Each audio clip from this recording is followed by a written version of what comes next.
तो विपरीत पुरुषार्थ है कि सम्यक पुरुषार्थ है? विपरीत पुरुषार्थ क्यों है? संसार कारण ही है, पुण्य बंधु का कारण।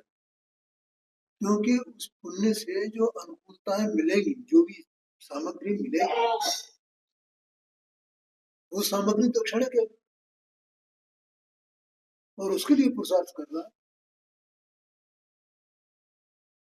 मैंने पहले पुण्य जो किया, अब पुण्य से मतलब मेरी स्थिति ये थी, मैं अपनी बात बता।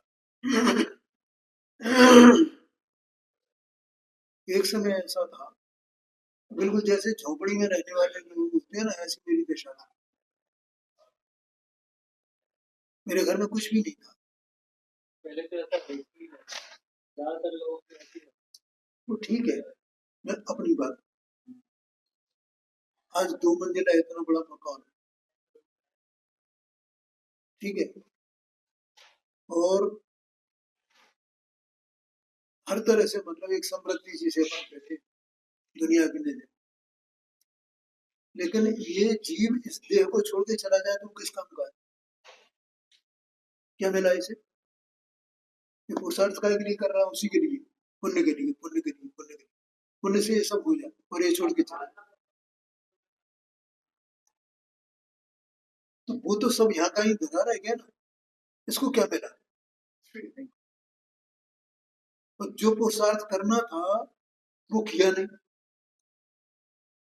ठीक है, और ये पुरुषार्थ किया पुण्य,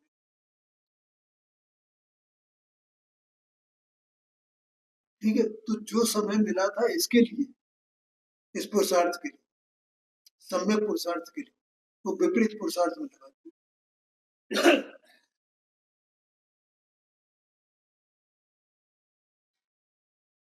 बोलो लगाया कि नहीं लगा? क्योंकि सब वो उतना समय तो निकल गया ना, अब वो दोबारा लौट के आने वाला तो नहीं है ना, वो पर्याय दोबारा मिलने वाली नहीं है ना, क्योंकि इसने वो दोबारा मिलने वाली भी नहीं है, क्योंकि विपरीत पुरुषार्थ किया है इसने। कैसे मिलेगी मुझे बताओ? अगर सम्यक पुरुषार्थ करता तो वो इससे वो पर्याय दोबारा सम्यक पुरुषार्थ के लिए।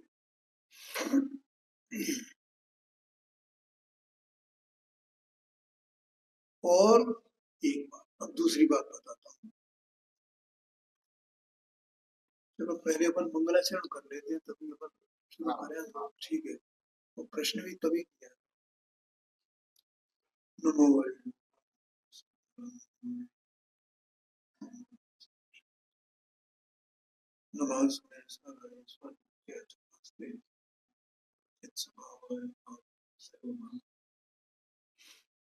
देखो ये पुस्तक है बाबूजी वाली,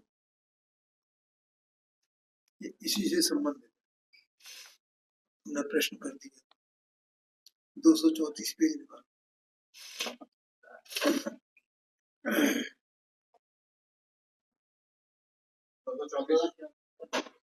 234 पेज इस पर किताब है। चलो दो जने मिलकर के एक साथ बैठ के देखो, यहाँ तो 8-10 किताबें रखी है, ले गई।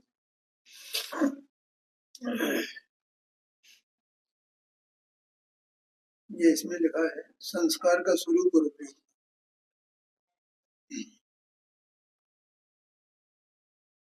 यहाँ प्रश्न किया गया पूर्व संस्कार काम करता है कि नहीं करता है, और संस्कार क्या है, ऐसा प्रश्न। ये अपने को किससे कनेक्ट करना है? वो वाली बात कि वो पर्याय मिलेगी कि नहीं मिलेगी। इसने पुण्य का पुरुषार्थ किया ना, अब वो पर्याय मिलेगी कि नहीं है? क्योंकि पुण्य का पुरुषार्थ वो विपरीत पुरुषार्थ है। सम्यक पुरुषार्थ में पुण्य अर्जित हो यह अलग बात है,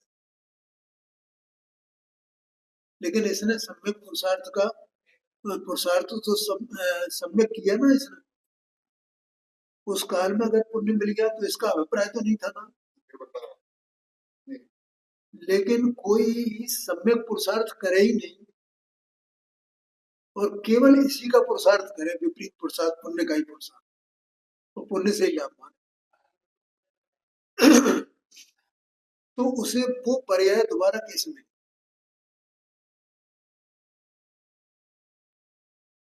आया कि नहीं आया? नहीं मिलने वाली। देखो यहाँ पर अब इस चीज को, इस बात को इससे कनेक्ट करना है। वो जी बाबू जी, पूर्व संस्कार काम करता है, लेकिन गुरु का योग अत्यंत आवश्यक है, क्योंकि देशना तभी होती है।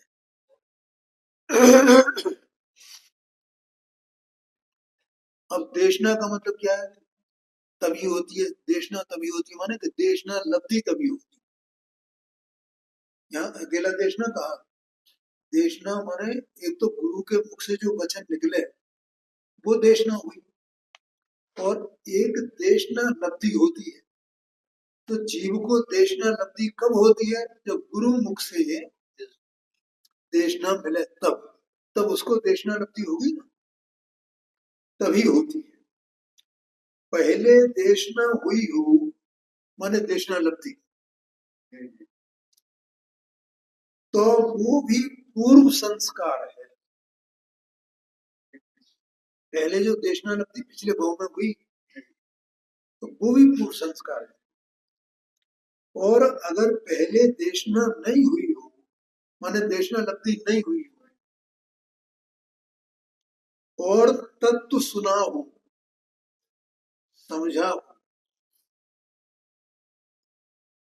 वास्तव में समझा हो, तो वो संस्कार ज्ञान में प्रतिष्ठित हो गए।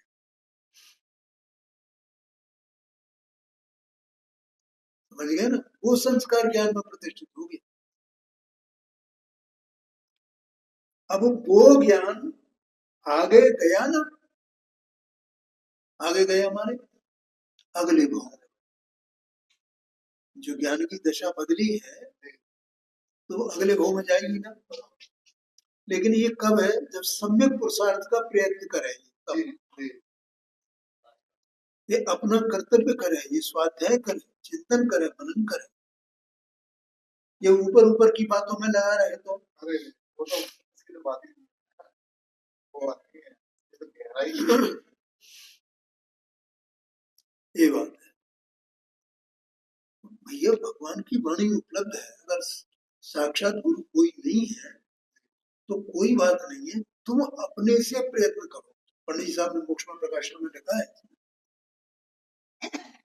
सम्यक सर्व मिथ्या दृष्टि ये किस तरह करना है। ज्ञान तो जाएगा, हाँ जी, ज्ञान तो जाएगा, शरीर तो रह जाए और ज्ञान आ भी जाए। अब ये भी किसको विश्वास होए? जो ज्ञान में विश्वास तो करे। अब जिसको एकांतता पुण्य की महिमा आती है उसे ज्ञान का क्या विश्वास हो, संस्कार का क्या विश्वास है? कोई नमोकार मंत्र का जाप करता रहे, अष्टांगर पढ़ता रहे, ये पूजा करता रहे, ये फलाना करता रहे, तो उसे ज्ञान का विश्वास है? उसे तो इन्हीं क्रियाओं का विश्वास है ना उसे।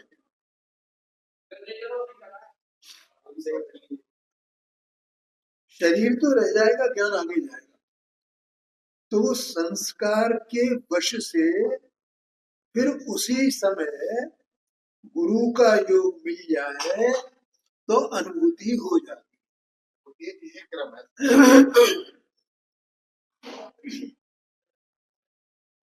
तत्काल नहीं हो तो फिर विचार पूर्वक, चिंतन पूर्वक हो जाती है।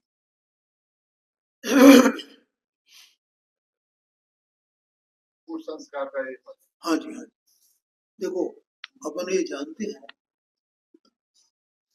सम्यक दर्शन दो प्रकार का कहा, अधिगमय और निसर्गज। अधिगमज किसे कहते हैं? जिसमें साक्षात गुरु नहीं, और निसर्गज किसे कहते हैं? जो पूर्व संस्कार से हो।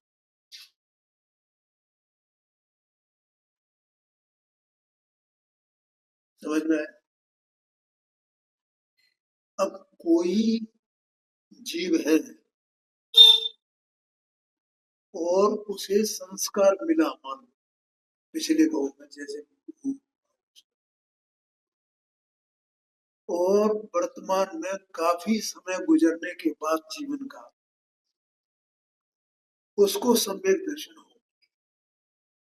प्रारंभ से मतलब उसे ऐसे ही उसका पुण्य पाप का उदय रहा कि जिससे गुरु का योग नहीं मिल पाया। हाँ हाँ, वो भी निकल सकते हैं। मैं तो वर्तमान भाव की बात कर रहा हूँ।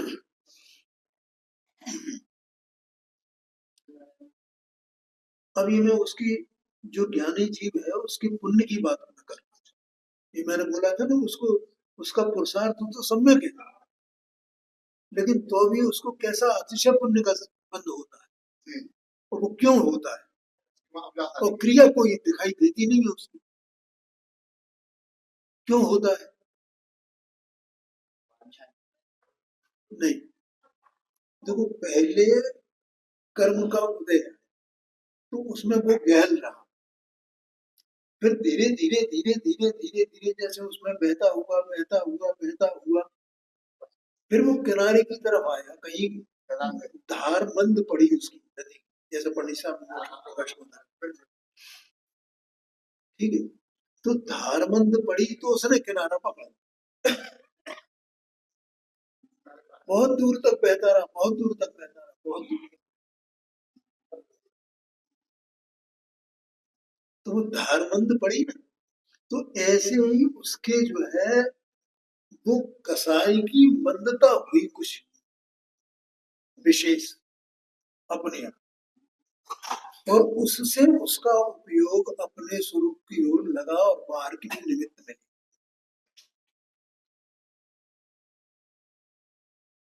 अपने आप उड़ गया उधर, और ऐसे बाहर में निमित्त मिले वो होना है वो सब। तो अब आप ये सोचो कि जब तक तीव्र धार थी, इसका मतलब पाप का उदय था। अब धार मंद हुई, पाप का उदय ना परिणाम में, पाप का उदय मैं उसको नहीं कहूंगा, यहाँ मैं कहूंगा कि उसके परिणाम में कसाई की तीव्रता थी।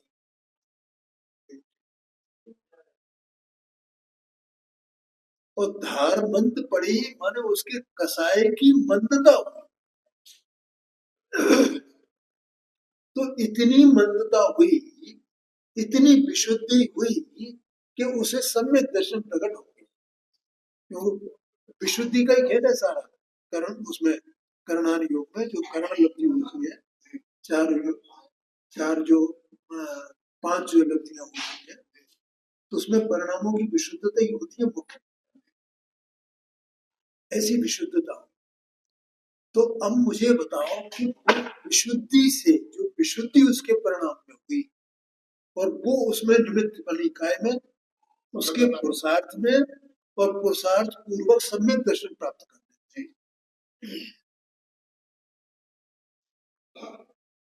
तो वो जो विशुद्धि हुई है उससे उसे अतिशय पुण्य का बंध होगा, और उसने पुण्य का प्रयत्न तो किया नहीं।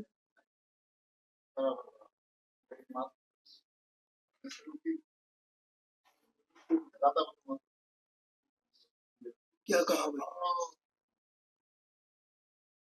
और इसके विपरीत अगर वो विपरीत पुरुषार्थ में लगा होता, पुण्य के अर्जन में लगा होता, इससे पुण्य मिलेगा, इससे पुण्य मिलेगा, इससे ये क्रिया करो, ये क्रिया करो, ये त्याग करो, ये फलाना करो, तो क्या होता? तो उसे वो अतिशय विशुद्धि हुए बिना अतिशय पुण्य का बंध होता, और उसके मुकाबले में जो अगर वो क्रिया करता तो उससे वैसा पुण्य का बंध होता उसे नहीं होता। वो तो अलग ही चीज हुई, तो पापान को बंद होता, वो कैसे हो सकता था? क्या इच्छा का अभाव होगा वो तो इंद्रादी पुण्य बनता है। बोलो पांडे जी, खैर मैं यहाँ ये बात मुझे बतानी थी संस्कार वाली बात, और संस्कार वाली बात इनने प्रश्न किया तो उससे मैंने जोड़ दिया, इसलिए मुझे इसकी याद आई। अभी ये एक बताता हूँ। अब उस अतिशय पुण्य का पुण्य भी उसके लिए कैसा खटकने वाला है, जैसे बच्ची जल रही होती है ये मैं बताता हूँ कि उस अतिशय पुण्य के उदय में अगर मान लो उसे नरकायु का बंध नहीं हुआ, उसको छोड़ दो, बाकी 3 प्रकार की आयु में से कोई भी आयु बंध हुआ, ये आगम का वचन है, तो पहले तो या तो वो स्वर्ग में देव बनेगा,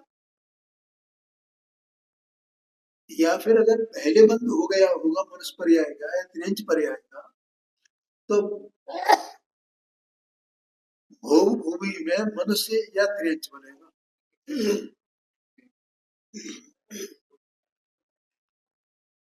और वो वहां भोग भूमि में या वहां देव पर्याय में वो सम्यक दृष्टि है मान लीजिए आप, तो उसे वो पर्याय कितनी खटकेगी, क्यों खटकेगी, क्योंकि अगर मेरी कर्म भूमि में मनुष्य पर्याय हो तो मैं पुरुषार्थ कर सकूं, ये तो मेरी जेल हो गई है, कितनी खटकेगी, कितनी खटकेगी, जिस पुण्य के लिए दुनिया मरी जा रही है, लार टपक रही है, वो पुण्य उसे बाधक दिखाई देता है,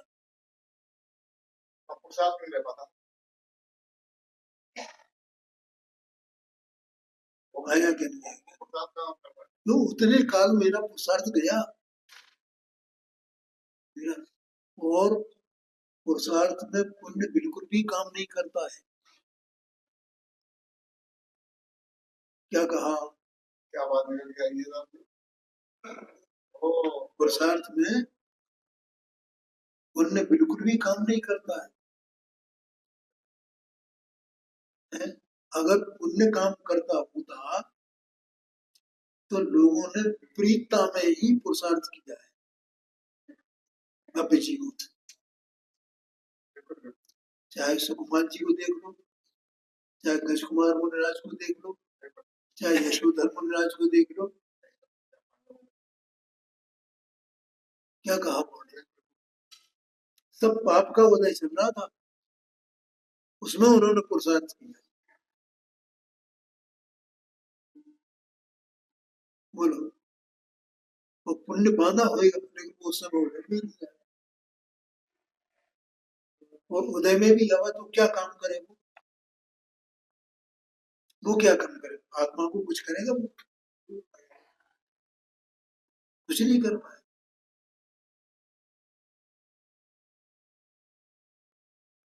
ये समझ, इसलिए मैं केवल मुझे तो ये आगम की जो महिमा है ना, जो बातें हैं वो आपको बतानी, सच्ची बात है क्या,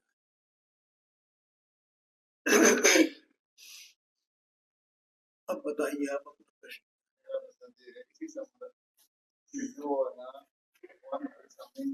जो उस समय वो जो गर्दन की कमी पाई गई, गर्दन की कमी पाई गई, हाँ तो वहाँ संगति नहीं गई, हाँ, तो वो तो जो जो था दिशा वाला था, हाँ जी, तो वो तो वहाँ का जो क्या था कि जो बिल्कुल बचत करके और फिर वो कोई प्रकृति की प्रकार से वो तो वही अभी जो मैंने बताया कि उसकी विशुद्धि हुई है असल में, जैसे ही वो इंद्र पहुंचा वहां सन्यासी का वेश बना करके, वैसे ही उसके परिणामों में यथायोग विशुद्धि प्रारंभ, उसके पहले कुछ नहीं, उसके पहले विशुद्धि नहीं थी, उसके पहले तो हाँ मतलब इतनी हाँ, एक बात, विशुद्धि जैसे उसने प्रश्न किया वहीं से प्रारंभ हो गई उसकी विशुद्धि,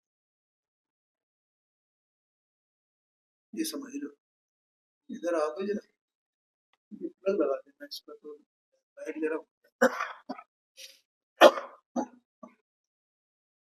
तो फिर वो विशुद्धि का वो स्वयं का जो उसकी उस संस्कार के बल से माना जाए है जी। तो उस संस्कार का ऐसा उसका काम में आया जो विशुद्धि उसका वो जो भी रहा,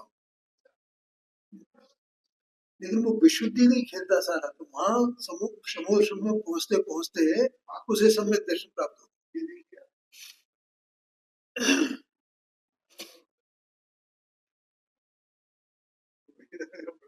समझिए ना, वहां पुण्य कुछ भी नहीं है, पुण्य की कोई बात ही नहीं। अपन एक स्थान से दूसरे स्थान पर जाओ, उसमें क्या का पुण्य? यहाँ से घर जाए, घर से मंदिर आए, असली चीज विशुद्धि है। अपन घर से मंदिर चलते हैं ना पांडे जी, उस समय अपने को परिणामों में विशुद्धि प्रारंभ हो जाती है। ये तो लिखा है आगम में भैया। वहां पुण्य का उदय हुआ या नहीं हुआ, और वो अंतरंग की बात तो विशुद्धि है ना, पुण्य तो बाहर की चीज है, संयोग की बात है। अभी आपने ये बहुत बढ़िया बात की कि पुण्य बिल्कुल कोई काम नहीं करता, मतलब जो वहाँ जैसे भूमि में ना वो करने लगती है, या फिर जो बंदा जो है ना, हाँ जी, हाँ जी, बिल्कुल। उसमें क्या करेगा पुण्य, क्या करेगा? वो तो और आड़े आगे और उल्टा, मतलब समय दृष्टि देवी बना। हाँ जी, हाँ। तो भी वो पुण्य वहाँ कोई का कुछ और एक बात जे है ना अज्ञान में, उसमें भेद हो रहा है। हाँ, ये बात है।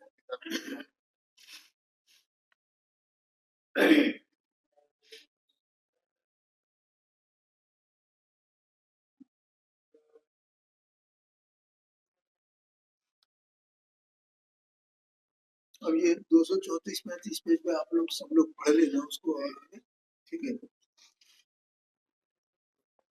अब देखिए अपन कल की बात बनाते हैं, जो 33-34 नंबर की दो शक्तियां,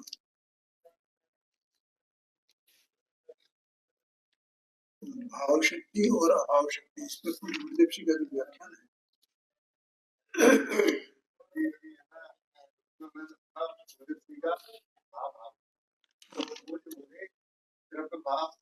गुण भाव पर्याय में जो आनंद है उससे जीता है, और इसको जो पुण्य संबंधी जो दान और तो विविध भाव इसकी और उसका जो उदय आदि में जो शामिल की हुई उसमें इसका अपनापन है, वो है ना अपने वो कैसे प्राप्त करें, उससे छूटा हुआ है। भाव भाव ने दो बार लिया, वो एक शक्ति अलग है, भाव भाव शक्ति। मैंने कल बताया ना 6 प्रकार की शक्तियां हैं यहाँ पे, ये भाव है। भाव शक्ति, अभाव शक्ति, भाव अभाव शक्ति, अभाव भाव शक्ति, भाव भाव शक्ति, अभाव अभाव शक्ति। फिर वो बाद में भाव शक्ति अलग है न्यारी, यहाँ ये भाव शक्ति अलग है, 39 नंबर की भाव शक्ति अलग है, फिर एक क्रिया नाम की शक्ति भी है, वो अलग है। माने एक ही नाम वाली दो अलग अलग शक्तियां हैं।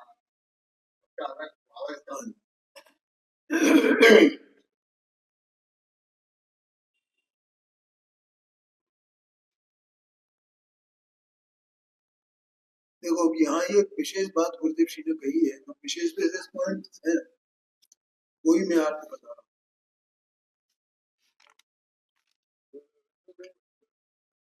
जिसे विकार की रुचि है, उसकी रुचि में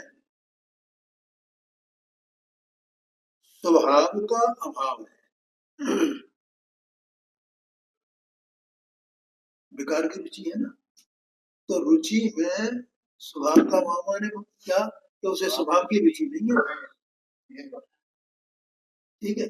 और स्वभाव की रुचि नहीं है तो उसकी पर्याय में निर्मलता नहीं, निर्मलता का, क्योंकि स्वभाव तो निर्मल है, ये निर्दोष है।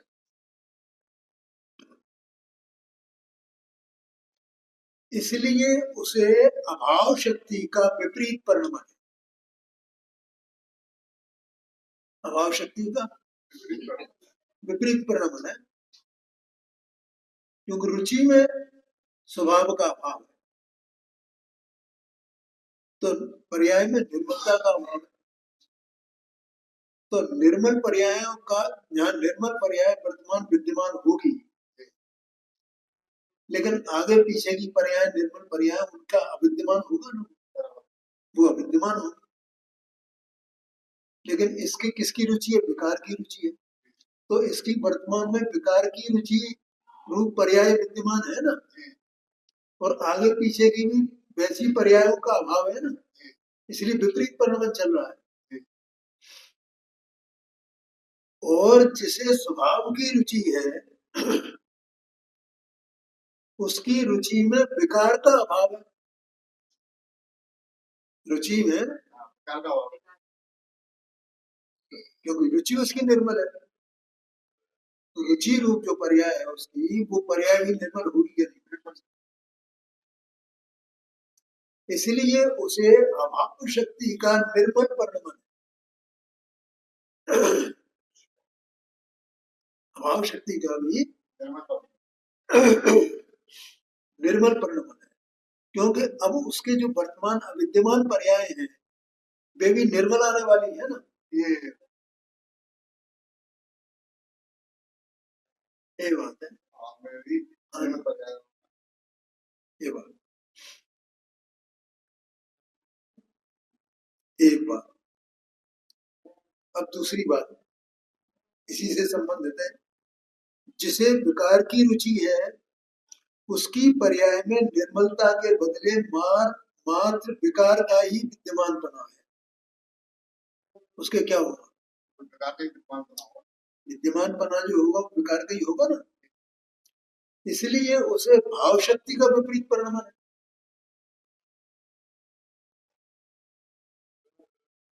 जैसे श्रद्धा गुण है ना, तो श्रद्धा गुण का एक विपरीत परिणाम, श्रद्धा शक्ति का कहो, श्रद्धा गुण का कहो, और एक श्रद्धा गुण का सम्यक परिणाम। तो अपना ज्ञानी जी में तो अपने कौन सा चल रहा है? विपरीत परिणाम चल रहा है, क्यों है? विपरीतता की रुचि है। अभी जैसे उदाहरण पर मैंने का दिया,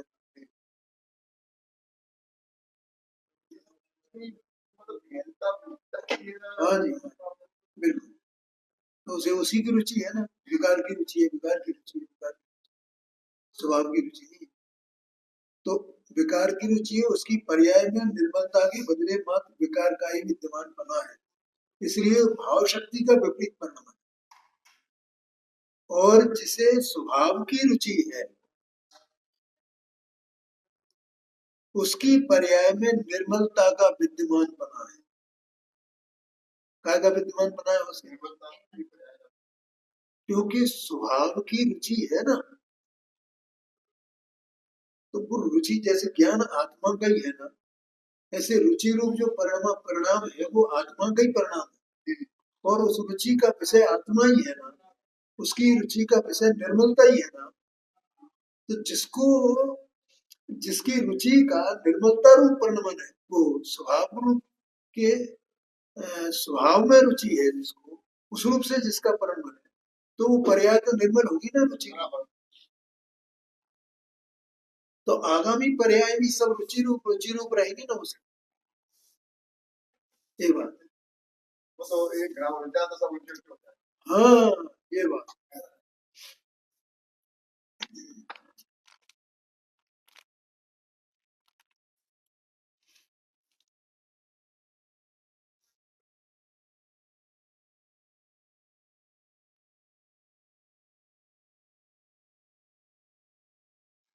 इस प्रकार शुद्ध स्वभाव के अस्तित्व का निर्णय,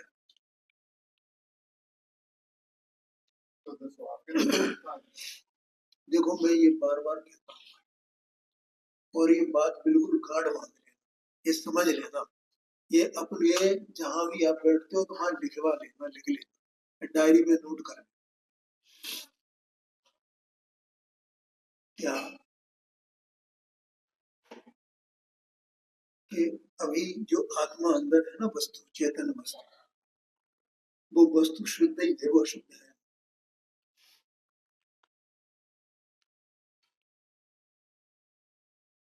समझ में आया? अब एक है मुझे शुद्ध दिखाई नहीं देती, तो ये इसकी भ्रांति है कि वस्तु अशुद्ध है। भ्रांति है। अभी इसका बात आई थी भ्रांति। हमें अगर शुद्ध नहीं दिखाई देती है तो ये हमारी भ्रांति के कारण से है या वस्तु अशुद्ध है? वस्तु जहां भ्रांति है वही अशुद्धता है। भ्रांति तो पर्याय नहीं है, एक समय वही अशुद्धता है। वस्तु तो अशुद्ध है नहीं। और अशुद्धता का मतलब क्या होता है पता है? भ्रांति जो है क्या है इस प्रकार कि अपनी वस्तु में किसी दूसरी वस्तु को मिला लेना, ये भ्रांति के कारण होता है। अपनी वस्तु को अन्य वस्तु रूप मानना, ये भ्रांति है। अपने द्रव्य को जैसी वस्तु है वैसी की वैसी नहीं मानना, अन्यथा मानना, ये भ्रांति है। बोलो भैया क्या बोला मैंने? हाँ, वो वैसी नहीं मानना। नहीं, वो मूल बात एक। अब इसको दिखाई क्यों नहीं देती है? कैसी दिखाई दे रही है? अशुद्ध देख रही है, अशुद्ध दिखाई दे रही है। पांडे जी क्या हो गया? शुद्ध नहीं दिख रही है, इसका मतलब अशुद्ध दिख रही है ना। इसमें कुछ प्रमाण की आवश्यकता तो नहीं है ना। नहीं। शुद्ध नहीं दिख रही है, जो वस्तु शुद्ध ही है वो शुद्ध नहीं दिख रही है, तो अशुद्ध ही दिख रही है ना। तो हमारी अवस्था में जो मोराल भाव है, उनके पास संबंधी भाव है, वो तो पूरी तो अशुद्ध दिख रही है। मैंने बताया ना, तो उनको वो अपनी वस्तु तो नहीं है ना मोह राग द्वेष, उसे अपने में मिला के देखना, यही देख रहे हैं। उसी से तो अशुद्धता देख रहा है अपने में। देह अपनी नहीं है ना, देह को अपने में मिला के देखना। तो ये भ्रांति से अपने को अशुद्ध देख रहा है, वस्तु अशुद्ध है क्या?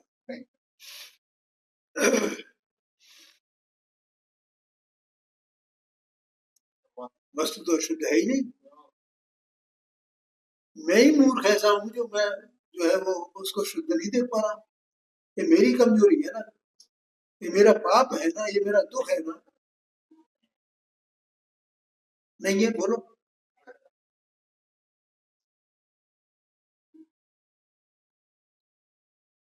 माया के जो वस्तु अशुद्ध है, हाँ जी, ऐसे देह अशुद्ध है। कल जो बात आई थी, हाँ ठीक है। तो फिर उसको मैं तो है ना उसको शुद्ध करके मानता हूँ। ये अशुद्धता है। ये देखो, ये अपन ने अभी शुद्धता की बात की, ये बात अलग है और ये बात अलग है। इसकी शुद्धता अशुद्धता वो व्यवहार में का कथा है पूरा का। और इसको देह को आत्मा में मिला के देखना, आत्मा को देह के साथ मिला करके देखना, ये हमारी परिणति की अशुद्धता है, ये हमारी भ्रांति है, ये हमारी परिणति में भूल है। आगे समझ, जैसे मोह राग द्वेष को अपने में मिला, देह को अपने में मिला, देह तो रहेगी, मोह राग द्वेष तो रहेंगे, विकार रहेंगे, कर्म तो रहेंगे सब, लेकिन उन्हें अपने में नहीं मिला ना। बस इतना काम करना, हमें उनमें थोड़ी कुछ करना है कि हमें देह को नहीं मिला तो सब देह तो है, देह तो है, राग द्वेष तो है, कर्म तो है, तो तुझे उनमें क्या करना है? कर्म में और राग द्वेष में कुछ करना है? तू जो है उसको आप वैसे का वैसा जान, उन्हें अपने में मत मिला। बस तेरा तो ये कर्तव्य है,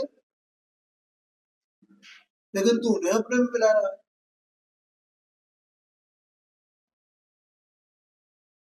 भगवान ने हर आत्मा को शुद्ध ही देखा भी, अशुद्ध देखते ही नहीं है वे। लेकिन इसको ही भ्रांति ऐसी पड़ी हुई है हमारी कि अपने को शुद्ध देखता ही नहीं है, या शुद्ध ही देख रहा है।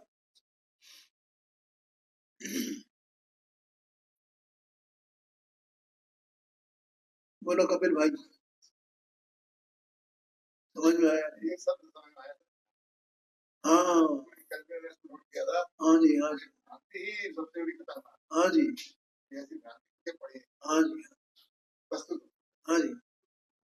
इसी को आगम में मिथ्यात्व का, ये मिथ्यात्व कोई अलग चीज थोड़ी है। ये वो मिथ्यात्व को इसलिए उसे सबसे बड़ा पाप कहा गया है। उसे सबसे बड़ा पाप क्यों कहा गया? अब वो सबसे बड़ा पाप जो भ्रांति है, उसको रख करके, उसे गले लगा करके, उसमें बैठ करके, और ये कितना पुण्य करे, क्यों पांडे जी? वो कहते हैं अनुग्रह सब हाँ, ये बात ठीक है। और जब भ्रांति दूर हो जाएगी तो पुण्य करने की भावना नहीं होगी, और पुण्य हुए बिना रहेगा नहीं। अभी तो मैंने थोड़ी देर पहले बोला था,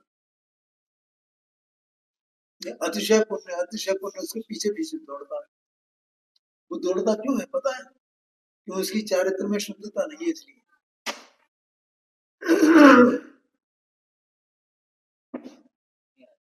नहीं है,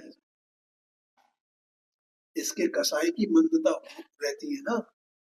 अब वो कसाई का अभाव हो,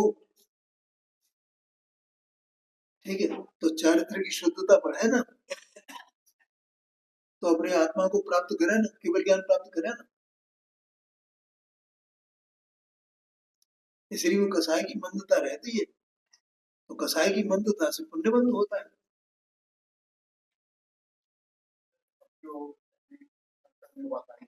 हाँ जी, मेरे ज्ञान में अभी सत्यवाद देते हैं तो वो मुनिराज है जिनको 300 का मतलब जो इस तरह धीरे धीरे मुझे बत्ती कर पाती है तो वो जो चारित्री तो है उसका जो कसाई की मतलब जो होता है वाक समूह मतलब उपयुक्त स्वभाव में कितना रुकना ये चारित्र हाँ, चारित्र है ना, अभी तो तो चारित्र से पुण्य बंद होगा क्या? नहीं वो पुण्यबंध का काम नहीं वही तो वरना उसकी पूर्णता को बताया हाँ अभी कुछ चीज नहीं है हाँ कसाई की हाँ जी, इसका ये बात है। तो कसाई की मंदता है, उससे वो पुण्य का बंद होता है। वो कसाई की मंदता भी नहीं चाहता है, वो तो कहता है मुझे तो एकदम इसमें बैठा समझ बैठा, अब क्यों निकलूं बाहर। वो बाहर निकलता है, कसाई की मंदता होती है, उससे पुण्य का बंद होता है। उसे चाहता थोड़ी है उसको। ये तो जो अभी कसाई की जो मंदता है इन बचपनों में उपयोग को निरंतर करता है अब वो वहां से भी ये था छूटा और स्वभाव समूह हुआ तो उसका होगा हाँ हाँ जी, हाँ। बचपनों में उसको पहले तो भ्रांति मिटाए, पहला काम तो ये भ्रांति मिटाए। और भ्रांति ऐसे नहीं मिटेगी कि ठीक है भैया मैं अपने को अशुद्ध नहीं मानूंगा, मैं अशुद्ध नहीं मानूंगा, मैं तो शुद्ध ही हूँ, मैं तो शुद्ध ही हूँ। तो वो शुद्ध हो गया क्या? है? भ्रांति मिटने का फिर क्या उपाय है? ये प्रश्न करा कि जैसा वस्तु स्वरूप बताया है भेद विज्ञान वाला मार्ग, केवल झूठी मान्यता आपने कर ली कि नहीं आत्मा शुद्ध, मैं अब अशुद्ध मानूंगा ही नहीं, मैं तो अशुद्ध मानूंगा ही, आत्मा तो शुद्ध भगवान ने कहा है, तो मैं अशुद्ध मानता हूँ। पर तू अशुद्ध मान कैसे रहा है उसे तो समझ। ये अशुद्धता अशुद्ध मानना माने क्या? अशुद्धता वैसे ही मान रहा है। अरे वो मने को पर भाव को पर द्रव्य को अपने में मिला के देख रहा है, इसका नाम अशुद्ध मानना है। क्या पांडे जी, अशुद्ध मानने का अर्थ क्या है? और ये मिला के देखता रहे और कहेगा नहीं भगवान ने मुझे शुद्ध कहा, मैं तो शुद्ध ही मानता हूँ, मैं तो शुद्ध ही हूँ, मैं तो शुद्ध ही हूँ। मान लिया उसने, अशुद्धता को मिलाए बैठा है, और वो इधर कह रहा मैं शुद्ध हूँ, मैं शुद्ध हूँ। नहीं धीरे धीरे कहा कि जो सामायिक भैया तुम्हें स्वभाव का अनुभूति सामायिक आपने यार गली की पर पूरा के नहीं बैठा है। अच्छा, मैंने पर को मिला के बैठा है, पर में ही बैठा है, पर की ही मुख्यता है, पर भाव की ही मुख्यता है? उसी में इसकी रुचि है। और फिर कहेगा मैं तो शुद्ध हूँ, मैं तो शुद्ध हूँ, मैं अपने को शुद्ध नहीं मानता, मैं तो ध्यान करूंगा शुद्ध का। काय का ध्यान करेगा? वही बैठा। बोलो, समझ में आया?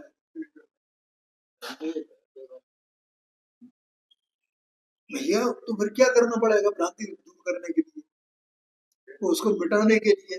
अशुद्ध मानना, अशुद्ध मानने का मतलब ये है कि अशुद्धता को अपने में मिलाना, अशुद्धता को अपने में मिला करके देखना। जिस समय अशुद्धता अशुद्धता में और मैं मुझ में, अर्थात पर में और मैं मुझ में ऐसा भेद ज्ञान होकर के दिखाई देने लगेगा, तब समझना कि तू शुद्ध हो गया। तब तूने मान लिया अपने को शुद्ध, जान लिया अपने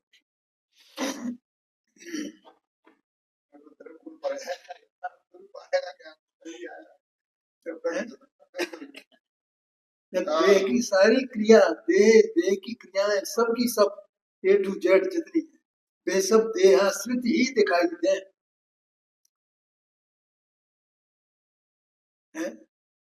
रागादिक बिल्कुल आत्मा के जो शुद्ध स्वरूप है उससे बिल्कुल भिन्न दिखाई दे। जैसे मलिन जल में मलिनता और जल अलग दिखाई देता है, ऐसे तब समझना। फिर वहां जाप नहीं जपना पड़ेगा मैं शुद्ध हूं, मैं शुद्ध हूं, मैं शुद्ध हूं, मैं शुद्ध हूं, मैं कोखर शुद्ध हूं, मैं कोखर शुद्ध हूं, जाप नहीं जपना पड़ेगा।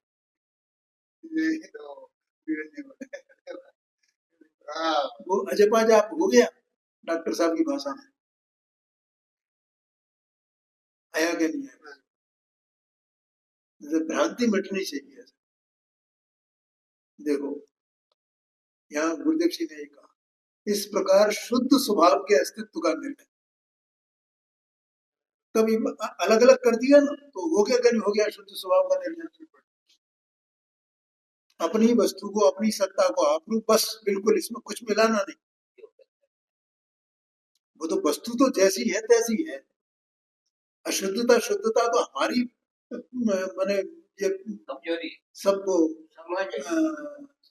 क्या कहें इसको, मान्यता में है, मान्यता में है या हमारा सब इसमें पुरुषार्थ है हमारा। वस्तु तो जैसी है तैसी है। अगर हम उसको मिलाने का पुरुषार्थ कर रहे हैं, विपरीत पुरुषार्थ कर रहे हैं, तो वो हमने गड़बड़ी की है। वस्तु तो जैसी है तैसी है, और हम नहीं मिलाए तो वस्तु तो जैसी की तैसी है, बस हमने देख लिया कि हाँ ये ऐसी है। तो वस्तु का नहीं ऐसे ही चल रहा है। हाँ जी, इसीलिए ज्ञानी कहता है कि मैं कोई अभी शुद्ध नहीं हुआ, मैं तो अनादिकाल से ही ऐसा हूँ। वो तो मैंने जाना नहीं था ना। पुरुषार्थ, ये पुरुषार्थ तो जो होता है वो पर्यायगत होता है कि वस्तु स्वागत होता है। पुरुषार्थ तो कार्य है ना, पुरुषार्थ तो पर्याय है। देखिए स्वभाव पे नहीं होगा तो वैसी की वैसी पढ़िए, वो पुरुषार्थ ही तो देखेगा उसको। देखना नहीं देखना एक पुरुषार्थ का काम हाँ, तो वो स्वभाव व्यतीत होगा, वो स्वभाव पे लक्ष्य में लेकर के दिख रहा है वो पुरुषार्थ है जी। स्वभाव को ना लक्ष्य में लेकर के तो वो पुरुषार्थ उसको वस्तु को वैसे दिख रहा है। हाँ जी, पर्याय है। हाँ जी, स्वभाव को लक्ष्य में लेकर के तो हाँ वैसे दिख जी। रहा है। पर से भिन्न किया ना, अपनी सत्ता को देखा ना, मेरी सत्ता ये है, ऐसा देखा जाना ना। और जब वहां आया उसे देखा तो फिर वहां से उसका कभी वो भंग नहीं होगा। तो वही रहेगा। यही बात अब उसे डर लगता है वहां से हटने में, क्योंकि मैं कहाँ चला जाता हूँ, उसको छोड़ना नहीं चाहता। तो गुरुदेव जी ने कहा, इस प्रकार शुद्ध स्वभाव के अस्तित्व का निर्णय, ये निर्णय। इसका मतलब देखो गुरुदेव जी की बात भाषा, शुद्ध स्वभाव के अस्तित्व का निर्णय, इसका मतलब शुद्ध अस्तित्व तो शुद्ध ही है, निर्णय अनिर्णय वो पर्याय का कार्य है। पहले अनिर्णय था तब भी शुद्ध अस्तित्व था, और अब निर्णय हो गया तो अभी द्रव्य तो वस्तु तो वैसे की वैसे शुद्ध ही शुद्ध ही है। वस्तु में क्या करना है? निर्णय हमने जो उल्टा पुरुषार्थ किया है, पर पदार्थों को, पर भावों को उसमें अपनापन किया है।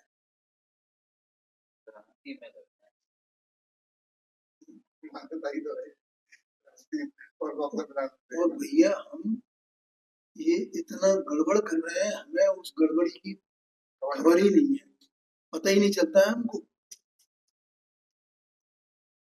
तो मिला के देख रहे हैं। मैं आपको एक दृष्टांत देता हूँ, बोले कि हमारी गड़बड़ी कैसी। देखो, जैसे हमारा घर में और इसमें परिवार में सब में अपना अपना है ना। अब जैसे कोई बड़ा विद्वान हो तो उससे हमारा थोड़ा सा परिचय हो जाए, उसके बाद बातचीत हो जाए। अब उसके तो हम जैसे लाभों हैं उसके लिए तो, लेकिन जब हमारा उससे परिचय हो जाए तो हम उस पर अपना अधिकार मानने लगते हैं। नहीं, मैं झूठ बोल रहा हूँ। सही बात है, सही बात। अरे साहब ये विद्वान, ये तो हमारे यहाँ आए, खाना खा भोजन किया था हमारे यहाँ, 2 बार आ चुके हैं, 3 बार आ चुके हैं, हमसे बड़ा प्रेम भाव रखते हैं, हम उसमें अपना अधिकार मानने लगते हैं। बोलो चल गया ना, बोलो।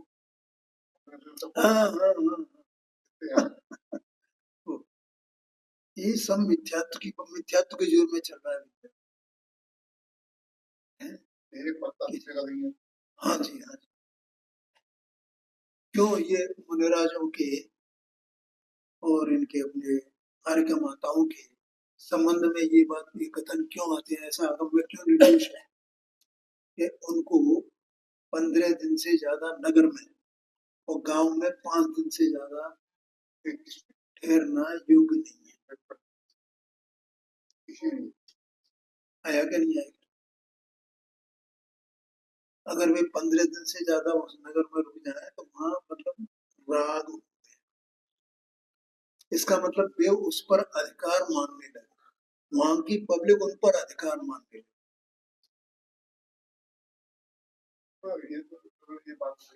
तो वो दोनों तरफ से नुकसानदायक है, पब्लिक की तरफ, पब्लिक के लिए भी नुकसानदायक और उनके लिए भी नुकसान। तो हमारे अगर तो किसी और नगर पहुंचे तो वहां पर ही वहां भी है ना, तो ये मान के बैठे।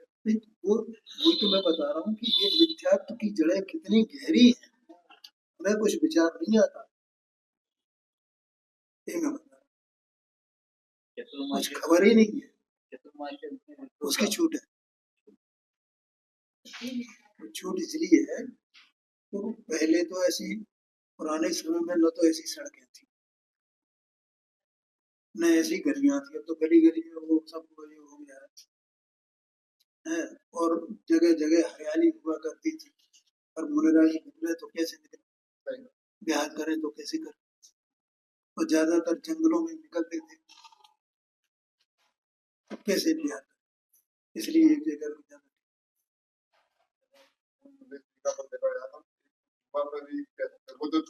सवाल ही नहीं कैसे करें। ठीक है, इस प्रकार शुद्ध स्वभाव के अस्तित्व का निर्णय, मैंने एक एक शब्द समझना, मैंने स्वभाव तो त्रिकाल है ना, अस्तित्व का है ना। वस्तु का जो स्वभाव है, वस्तु है वो त्रिकाल, उसका अस्तित्व एक जैसा ही है कि नहीं है। तो निर्णय अनिर्णय वो अपना है कि अपन अपनी वस्तु के बारे में को कैसा निर्णय करते हैं, सम्यक निर्णय करते हैं, विपरीत निर्णय। वस्तु तो जैसी है तैसी, निर्णय और शुद्ध पर्याय रूप परिणमन। अब सम्यक निर्णय हो गया तो वो शुद्ध पर्याय रूप परिणमन हो। यह दोनों एक साथ ही हैं। कहां पर? भाव शक्ति में। भाव शक्ति की व्यक्तता हो गई ना, तो विद्यमान पर्याय और निर्मल है कि नहीं, शुद्ध है कि नहीं है, ठीक है। और आगामी पर्याय आने वाली जो अभी नहीं आई है, वो भी निर्मल ही है। जिनका अभाव है अभी अभाव शक्ति के कारण से, वे भी सब शुद्धि आने वाली है ना, ये कहना है। और इस प्रकार ज्ञान स्वभावी आत्मा विद्यमान अवस्था वाला है। निर्णय रूप मन में जो निर्णय है ना, तो विद्यमान अवस्था है भी नहीं। कभी कभी सम्यक दर्शन, सम्यक ज्ञान, सम्यक ज्ञान ये विद्यमान अवस्था वाली है। अब क्या है, जैसे अब अवस्था दूसरी कौन सी आने वाली है जो अभी नहीं आई है, जिसका अभाव है। तो जैसे चौथे गुण स्थान बढ़ती है, तो उसका सम्यक दर्शन ज्ञान चारित्र में है कि नहीं, तो वो लेकिन अभी पंचम गुण स्थान बढ़ती जो दशा है, उसका अभाव है ना, वो विद्यमान है ना। अगर अभाव शक्ति नहीं हो तो फिर दोनों में एक साथ आ जाए, हाँ, ये अभाव शक्ति बता दी। और मुनि की दशा को आ जाए। हाँ, वो भी अभाव शक्ति है। लेकिन जब मुनि की दशा है तब पांचवें गुण स्थान की उसका अभाव है, चौथे गुण स्थान वाला अभाव है, तो अभाव शक्ति के कारण से एक समय में एक ही अवस्था है ना। लेकिन वो वर्तमान में किसी न किसी विद्यमान अवस्था सहित है वस्तु, ये बताना है। चाहे वो चौथे गुण स्थान वाली अवस्था हो, चाहे पांचवें गुण स्थान वाली अवस्था हो, चाहे छठवें सातवें गुण स्थान वाली अवस्था हो, वस्तु तो विद्यमान है। वस्तु विद्यमान है और अवस्था विद्यमान है, ये है। और उसका और वो भाव शक्ति से विद्यमान है, और अभाव शक्ति से अन्य अवस्थाओं का अभाव है। इसका मतलब कौन क्या करे उसमें, किससे पर के कारण से, पर के निमित्त से होगी। नहीं नहीं, कि ये व्रत पालू, ये नियम पालू, ये फलाना करूं, इससे होगी वो अवस्था, नहीं, फिर बात ही नहीं है। इससे वो अवस्था होने वाली नहीं है, मन पर के कारण नहीं होगी। वो भाव शक्ति और अभाव शक्तियां हैं, उनके कारण से वो होने योग्य अवस्था होगी और न होने योग्य अवस्था नहीं होगी, बस। ये समय में अब कोई कहे या हमारा चौथा गुण स्थान है, अब पांचवा गुण स्थान कैसे हुए कि हमें ये व्रतशील संयम पाना है, ये तो पर की बात होगी। तो पर से होगी क्या? नहीं, पर से हो ही नहीं सकती, पर से मानना ये झूठा है। तो फिर साहब इसमें आगम में ऐसा प्रेरणा क्यों की गई है कि सम्यक ज्ञानी हो एक और दृढ़ चारित्र कीजिए, एक देश और सकल देश तस्वीर, वहां क्यों कहा गया? भैया वास्तव में देखा जाए तो उसका ज्ञान कराया गया। भगवान ने कभी ये उपदेश नहीं दिया कि तुम ये करना, सम्यक दर्शन हो जाए तो इसके बाद ये कर। ऐसी अवस्था होती है तो क्योंकि यथायोगी काल में वैसा वैसा विकल्प स्व कारण से आने वाला वस्तु है ना, वस्तु है तो वस्तु की पर्याय है कि नहीं है, पर्याय है तो पर्याय का दो प्रकार का परिणाम स्वभाव रूप विभाव रूप है कि नहीं है। तो विभाव रूप परिणाम तो वहां विकल्प रूप पर्याय अवस्था उत्पन्न अपने आप स्वकरण जो उत्पन्न होगी कि नहीं होगी, देखो उसका क्या है। लेकिन ज्ञान क्या कर रहा है कि मैं तो ये हूँ, ये पर्याय को भी, उस पर्याय को भी जानता है, विभाव को भी जान रहा है, विकल्प को भी जान रहा है और स्वभाव को भी जान रहा है। वो जानता है कि मैं करता नहीं हूँ, मैं करता नहीं।